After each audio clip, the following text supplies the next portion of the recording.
Aujourd'hui, nous produisons 1 700 000 poussins semaine de moyenne.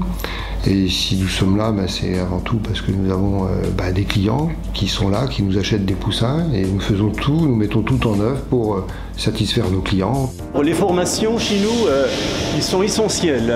On a fait le choix de partir sur des technologies très avancées. Par conséquent, on doit former très bien le collaborateur lorsqu'ils arrivent chez nous sur l'importance du réglage des machines, le choix des machines, la programmation des incubateurs. Et nous assurons cette formation dès leur arrivée chez nous, parce qu'il n'y a pas d'école qui forme des gens pour travailler dans les couvoirs.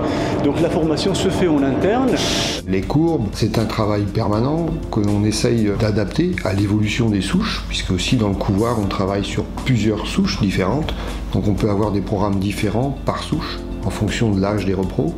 Un relâchement au niveau de la maintenance, pour différentes raisons, par manque de temps, se traduira inévitablement par une fréquence de panne. La maintenance est primordiale si on veut avoir un couvoir bien entretenu, qui vieillit aussi bien et avec des machines qui fonctionnent correctement. Pour moi, il est essentiel d'avoir une bonne maintenance et des équipes dédiées à cela, et ne pas attendre que la courroie casse ou que le palier lâche en cours de l'incubation, parce que les dégâts et les conséquences derrière sont graves.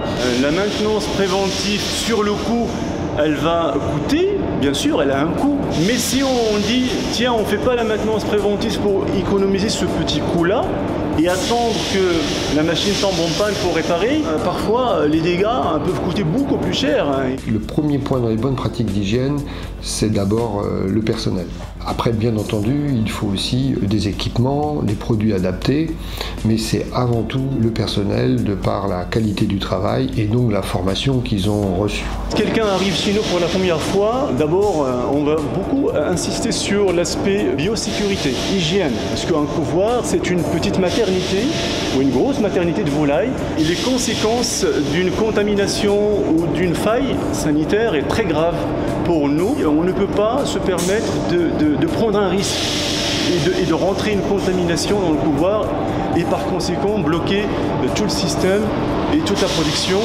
Le bien-être animal donc peut être vécu dans certains cas comme une contrainte, mais j'ai vu des éléments qui tendent à améliorer ce bien-être animal, mais qui également améliorent la qualité et la productivité. Des poussins bien traités, des poussins qui ont tout ce qu'il faut pour ne pas tomber par terre, automatiquement moins de déchets, moins de poussins éliminés, moins de poussins blessés et moins de tri. Oui, il y a automatiquement un intérêt et un lien.